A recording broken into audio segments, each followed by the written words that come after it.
What's going on, wrestling family? Welcome back to the channel. So we're going to react to 5 secrets you missed from WWE Bad Blood. Whoa.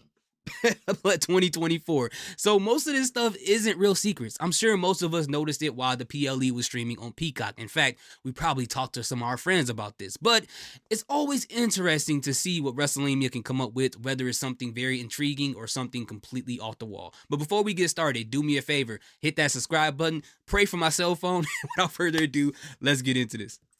5 secrets you missed from WWE Bad Blood 2024.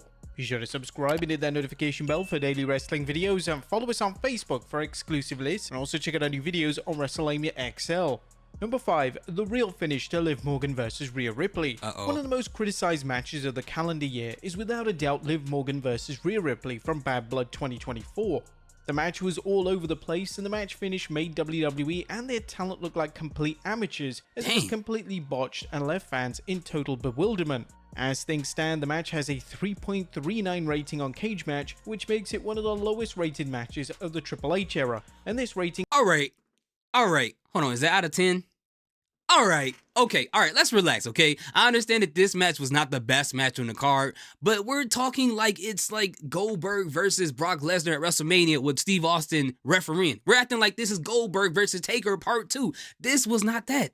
Was it the best match of the year? No, it wasn't even the best match on the card. And yes, they had a botched ending, but this is a little bit too much. Now, in the Triple H era, for this to be the worst one, to be honest, although we've had a ton of amazing matches, there are some matches in this era, and I'm not going to name them off in respect to those wrestlers, that I saw that told me like, hey bro, maybe you should switch up career, buy a pair of Hey Dudes from Ross and get in the ring, because I can do exactly what they did in that match with all the botching and stuff like that. No, I'm just joking. All respect to the wrestlers. What you guys do for an entire year, I can't do for 2 seconds. But there's some matches that made me just kind of think about the fact of what it looked like for me to be in the ring. So this match right here is definitely not the worst match in the Triple H era. This is a little bit too much. I don't know if these people were trying to, get at Liv Morgan and her DMs or Rhea Ripley and they blocked them, and now they're trying to get it out on this. I don't know. I don't get it. But the botch was pretty bad. It was. But the match itself wasn't this. It just wasn't this. Is unlikely to improve, as a match has little rewatch value. To highlight just how atrocious this match truly is, CM Punk vs Drew McIntyre, also from Bad Blood, achieved a rating of 9.38. Alright, that's a terrible comparison, because any match on that card compared to that match itself, and for the year in general compared to this match, is not going to look that great. That match was phenomenal. I don't get it. Since the botch finish went down, there has been rampant speculation surrounding what the match finish was actually supposed to be. Some fans have theorized that Morgan was supposed to pin Ripley, and that's why the returning Raquel Rodriguez placed Morgan on top of Ripley. But according to Fightful Select, the original plan for the bout was indeed Morgan winning with assistance. However, things went into disarray when the referee called for the bell. It was implied that the original finish to Rhea vs Liv was Liv winning with Raquel's help. However, the referee couldn't justify not doing a DQ finish as he saw everything unfold. That's what I thought. Whilst this finish would have been a vast improvement, it still would have led to criticism, especially due to the involvement of Rodriguez. Fans could literally hear a pin drop in the arena when she returned, and if the original finish went ahead, then they wouldn't have likely influenced the reaction towards her. The match and the finish was so overwhelmingly hated by fans that there was immediate calls for WWE to bring the feud to an end, and there appears to be no interest from fans to seeing the two wrestle at WrestleMania 41 next year. Even Ripley herself is pushing for WWE to go in an alternative direction, as Ripley during Bad Blood weekend was stating that she doesn't want to face Morgan at WrestleMania 41, instead she wants an epic showdown with either Io Sky or Bianca Belair. Number 4. I mean, this is the time that they should move on from this feud anyways. I think they went as far as they could with these two ladies. So, I mean, that's not anything really shocking in my personal opinion. But overall, I felt like what would have been cool is to have Raquel Rodriguez beat up the referee like on Monday Night Raw, which we only had 2 hours, but kind of do like what Triple H used to do with Earl Hebner back in the day when Earl didn't do what Triple H told him to do, to kind of like try to erase a little bit what happened at Bad Blood and give Raquel Rodriguez a lot more heel heat than she has, because she still just seems like a nice person, man. I just can't help it. When I see her, I don't see heel yet, and that's no disrespect to her. She just still seems like a really, really nice person, but that's just me. The original 2. One of the key themes of Bad Blood 2024 was acknowledging the past, and the history of Bad Blood as a premium live event was discussed numerous times and it even showcased in the opening video package. With the original Bad Blood pay-per-view taking place way back in 1997, this meant that the majority of the wrestlers on the match card have since retired. However, two names who appeared on the inaugural pay-per-view did actually make an appearance on the 2024 broadcast. The first name to do so was Triple H. In 1997, Triple H would come to the ring with Shawn Michaels for the main event of the show, and Triple H would have a segment at the 2024 Bad Blood event. In fact, it goes even deeper than this, as Triple H has appeared on every single Bad Blood PLE in history. The first being at 97, then in 2003 he had a Hell in a Cell match with Kevin Nash, then in 2004 he defeated Shawn Michaels in a Hell in a Cell match, and then of course he made the announcement of the Crown Jewel belt. The other name to achieve this was The Rock. In 1997 he competed in the opening contest as he teamed with the Nation of Domination to defeat the Legion of Doom. Fast forward to 2024 and the final boss appeared as a surprise to bring the PLE to a definitive close. I didn't think of that. That's Triple H interesting. and The Rock were the only two names to appear on both shows. WWE did have other options. Names such as Bret Hart, Shawn Michaels, The Undertaker, and The Godfather all work for the WWE or have Legends deals, so they could have potentially gone all out in honoring the inaugural Bad Blood event. But what gimmick would The Godfather have in 2024?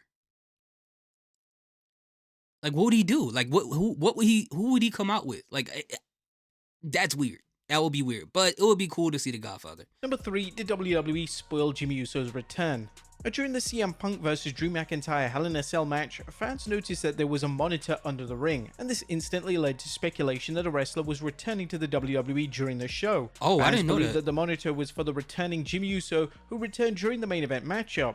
Wrestlers who are set to make returns or guest appearances can sometimes hide under the ring during the show, and the monitor allows them to watch the show and know when to come out to perform their scripted spot. It is indeed possible that Jimmy was under the ring for the majority of the show, however it's possible that he was snuck in just before the main event started. If Jimmy was there from the beginning of the show, this would have meant that he would have been under there for over 3 hours. Ain't no way, bro. However, if he was snuck in just before the main event, then he would have had around 20 minutes to get ready for his planned return. Number 2. If I find out Jimmy Uso was under the ring for 3 hours eating a Lunchable or a kid cuisine or some ramen noodles, that would be crazy. I mean, I guess next time you gotta learn from it. Y'all gotta give Jimmy a Peacock subscription and let him live stream it from his cell phone, and people won't find this out. But, you know, it still was a cool moment. I don't think it really ruined it for people at home, but maybe... But that doesn't really say Jimmy is going to be that person. Like, if it said Jimmy Uso on the monitor, then that's how you would know. But that just tells us that someone was coming from the ring. It didn't say who. But at the end of the day, fans are still happy. That's all that matters at the end of the day. What did Roman Reigns say to Jimmy Uso? Jimmy Uso's return at Bad Blood was handled to perfection. Jimmy received a huge reaction, he was scared and to the take that aftermath kick. certainly helps further the Bloodline vs Bloodline story arc. When Roman Reigns got the win for his team at Bad Blood, he and Jimmy would embark on an emotional conversation. However, it was virtually impossible to make out what the two were saying to each other. Thankfully, the WWE were quick to publish a transcript, and this is exactly what the two would say to each other. Reigns said, "You did that? You did that?" Jimmy said, "Oh yeah, baby." Reigns then said, "You call the play?" Jimmy then said, "Only for you, Oos. For you, my Oos." WWE providing the transcript for the conversation was a very welcome move, as it certainly expands the lore between Reigns and Jimmy Uso. Reigns was in total shock that Jimmy was the one who saved him, and of course, it was implied that Jimmy was waiting to insert himself into Reigns' life and save him from the Bloodline 2.0. I just thought about something. I don't want to talk about it in this video. I want to save it. I want to talk about it so bad, but I want to talk about it in another video so I can explain what I'm thinking right now. It just came up right now. That'll be in another video.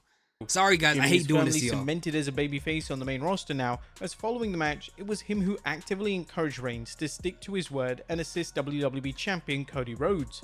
It's unknown how reigning... Alright, I'm gonna say it anyways, guys. I'm sorry. Whatever. I'm not gonna create a whole video about this. So, the fact that Jimmy Uso said he called the play. But remember in that video where, and this is just some fantasy booking, I could be completely wrong. You guys let me know what you think in the comment section. Remember when Solo Sikoa said this is all part of the plan?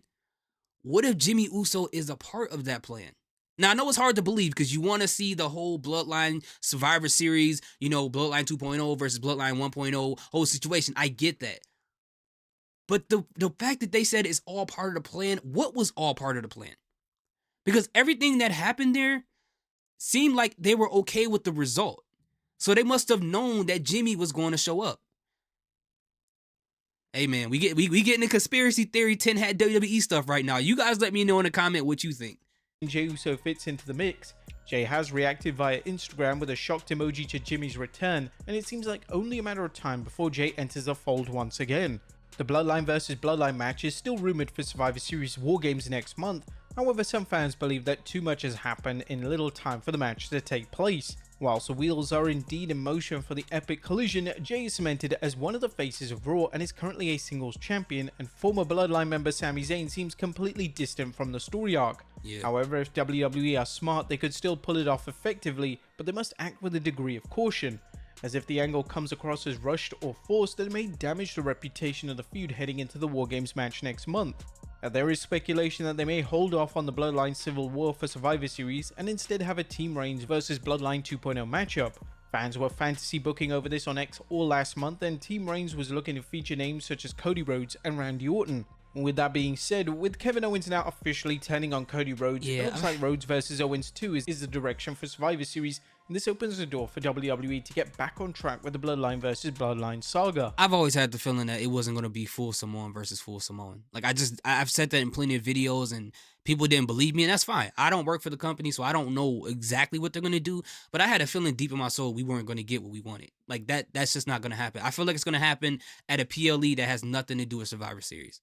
And that's probably, I don't know. I don't know. And number 1, what did The Rock really mean?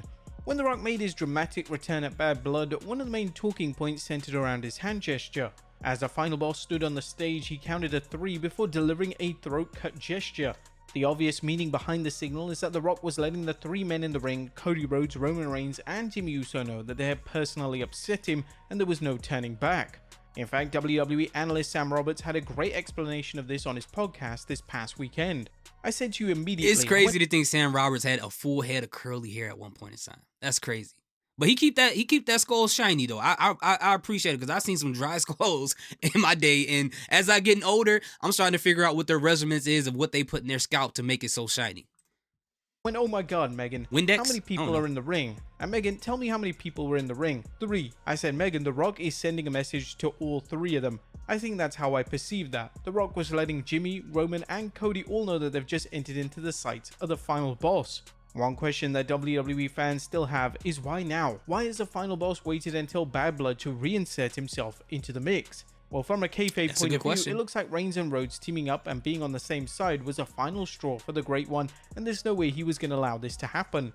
During his iconic post-Bad Blood promo on Instagram, The Rock discussed a range of topics, and after making a dig at Rhodes, the final boss didn't give much away, but he did once again deliver a throat slash when mentioning the 3 aforementioned names. There ain't nothing, and The Rock, the final boss, means there ain't nothing that will ever compare to The Rock going out there, the final boss, and his music hitting and seeing those 3 in the middle of that ring. You had Jimmy, you had Roman, and you had Cody. The Rock doesn't have to say a thing. Tonight, we're gonna have a good time. Another development in the story of The Rock returning is Solo Sikoa. As Sikoa and the Bloodline were escaping through the crowd, Sikoa stated that was all a part of the plan, heavily implying that The Rock is pulling the strings. This storyline is going to take several twists and turns, and hopefully the WWE delivers it good, as it could have a legendary storyline on their hands. But there you have it, folks. 5 secrets. This feud is going to be Thanksgiving, bro. It's going to cook. So what do y'all think about all of these supposed secrets that we saw here? The only one that was really, I guess, a secret to me was the monitor being under the stage or under the ring. And then how people felt about the Rhea Ripley and Liv Morgan match, which aren't really secrets. That's just what they do in wrestling.